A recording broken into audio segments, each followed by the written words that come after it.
हाय, क्या आपको भी म्यूचुअल फंड में ज्यादा रिटर्न चाहिए? तो इसके लिए आपको स्मॉल कैप कैटेगरी वाले फंड में निवेश करना होगा। तो आज के इस वीडियो में हम Nippon India small cap fund and Kotak small cap fund का कंपैरिजन रिव्यू करने वाले हैं और आपको यह भी बताने वाले हैं कि इसका पिछले पास्ट ईयर का रिटर्न का परफॉर्मेंस कैसा रहा और कौन सा फंड ने कितना अच्छा रिटर्न बनाकर दिया है और कौन सा फंड ने कितना ज्यादा अपने बेंचमार्क से आउट ऑफ परफॉर्मेंस किया है, ये भी देखने वाले हैं। और ये भी मैं आपको बताने वाला हूं कि कौन सा फंड फ्यूचर के लिए अच्छा होगा। तो इस वीडियो को शुरू करने से पहले अगर आप इस चैनल पर नए हैं तो चैनल को सब्सक्राइब कर दें, वीडियो को लाइक कर दें और अपने दोस्तों को पास शेयर करने के लिए ना भूलें, क्योंकि उन लोगों को भी सिखाएं इन्वेस्टमेंट क्या होता है, इन्वेस्टमेंट फ्यूचर के लिए कितना अच्छा माना जाता है। तो चलिए शुरू करते हैं। तो हमने एक तरफ Nippon India small cap fund लिया है और दूसरे तरफ कोटक स्मॉल कैप फंड को लिया है।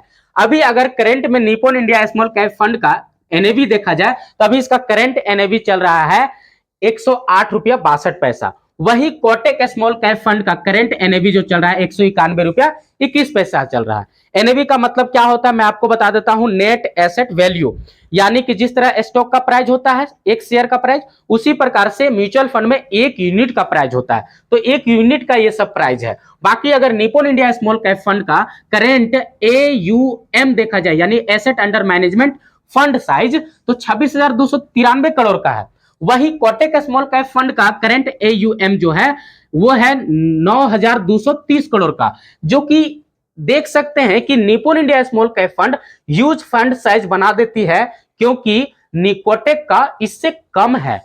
आप समझ सकते हैं, यानी कि इसमें ज्यादा लोग निवेश किए हैं, ज्यादा फंड साइज बढ़ गया है। अगर मिनिमम एसआईपी का बात करें Nippon India small cap fund में तो मिनिमम एसआईपी आप इसमें 100 रुपए से स्टार्टिंग कर सकते हैं, जबकि वहीं पर कोटक में 500 रुपए से स्टार्टिंग आप कर सकते हैं। तो ये मौका देता है आपको पॉकेट खर्च से ही इन्वेस्टमेंट का, जबकि वो थोड़ा सा ज्यादा है। तो ये गरीबों का फंड इसीलिए भी कहा जाता है क्योंकि आप इसमें कम पैसा लगाकर भी इसमें इन्वेस्टमेंट स्टार्ट कर सकते हैं। अगर Nippon India small cap fund का एक्सपेंस रेशियो देखा जाए तो इसका एक्सपेंस रेशियो 0.92% का है, वही कोटक का स्मॉल कैप फंड का है 0.59% का। एक्सपेंस रेशियो क्या होता है उसको समझिए ध्यान से। एक्सपेंस रेशियो, आप जब इन्वेस्टमेंट करते हैं पैसे को तो वो पैसे को मैनेज करने के लिए म्यूचुअल फंड जो है एएमसी आपसे चार्ज करती है, यानी कि 1,000 पर ये 9.20 रुपया चार्ज करेगी और ये चार्ज करेगी 1,000 पर 5.90 रुपया। ये इस तरह का चलता है। बाकी अगर हम मेन अभी मुद्दा पर बात कर लेते हैं कि इन लोगों का ईयर बाय ईयर रिटर्न कैसा रहा है।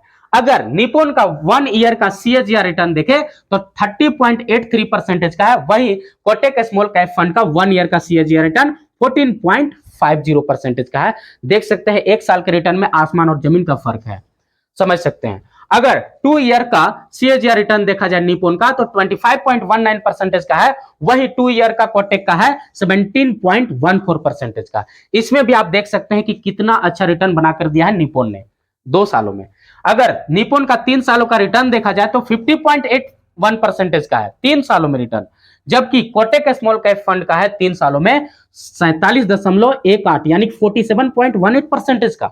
समझ सकते हैं, इसने यहां पर देख सकते हैं 3 सालों में लगभग में सेम है, थोड़ा सा फर्क है।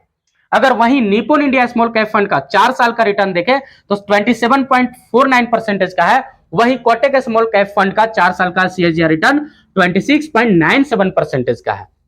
अगर निप्पॉन का 5 साल का सीएजीआर रिटर्न देखा जाए तो 17.82% का है, वहीं 5 साल का कोटक का भी है 17.13% का। समझ सकते हैं कि 5 साल में भी इन लोगों ने सेम परफॉर्मेंस किया है, जबकि यहां पर 3 सालों में देखा जाए तो निप्पॉन ने भी अच्छा खासा परफॉर्मेंस किया है, लेकिन कोटक से ज्यादा परफॉर्मेंस किया है। आप देख सकते हैं मिला करके।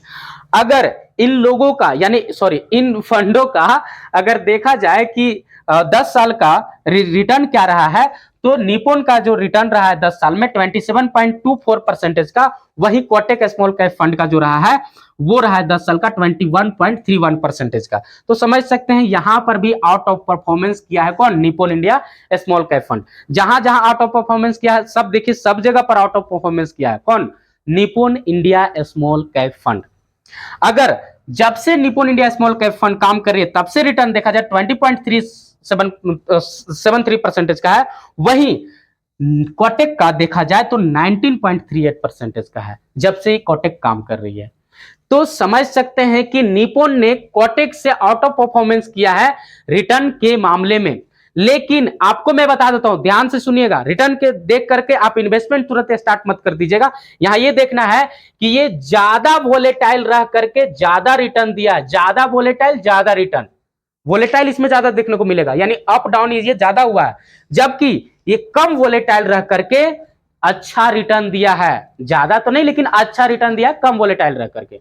समझ सकते हैं कि इसके साथ आप जा सकते हैं, यानी रिस्क के क्राइटेरिया बात करें तो इसमें कम रिस्क हो जाता है इसके तुलना में, और अगर आप ज्यादा रिस्क लेना चाहते हैं तो इस फंड के साथ जा सकते हैं। बाकी अगर दोनों को बेंचमार्क से कंपेयर किया जाए तो निप्पॉन ने 8.64 से अपने बेंचमार्क को बीट किया है, अल्फा रिटर्न ये रहा, और जबकि कोटेक ने 7.40 से अपने बेंचमार्क को बीट किया है। तो इस तरह से इन दोनों फंडों का आपका सीएजीआर रिटर्न का कंपैरिजन रहा। और आपको किस फंड के साथ जाना चाहिए, तो आपको कम रिस्क अच्छा रिटर्न के साथ जाना चाहिए, तो आप इसके साथ जा सकते हैं। स्मॉल कैप फंड में जाना चाहते हैं तो इसका फंड साइज भी देखा जाए तो कम है अभी, तो इसमें बहुत सारा फंड साइज बढ़ भी गया है, तो इसमें से अभी बहुत कोई एग्जिट भी लेंगे, तो आप थोड़ा सा ध्यान में रखिएगा। तो आज के वीडियो में इतना ही, और अगर आपके पास कोई डीमेट अकाउंट नहीं है तो आप अपना डीमेट अकाउंट यानी कि स्टॉक मार्केट में इन्वेस्टमेंट के लिए, ट्रेडिंग के लिए, या तो फिर म्यूचुअल फंड में इन्वेस्टमेंट के लिए अपना डीमेट अकाउंट खुलवा लें। नहीं खुलवाना चाहते क्योंकि अभी फ्री में खुल रहा है, तो डिस्क्रिप्शन बॉक्स में Zerodha, angel one, grow app का लिंक दिया हुआ है, आप तीनों में से किसी में भी या तीनों में अपना अकाउंट खुलवा सकते हैं, और फ्री ऑफ कॉस्ट अकाउंट है। अकाउंट खुलने के बाद केवाईसी करने के बाद आपका बैंक अकाउंट में 1 रुपया ट्रांसफर भी किया जाएगा।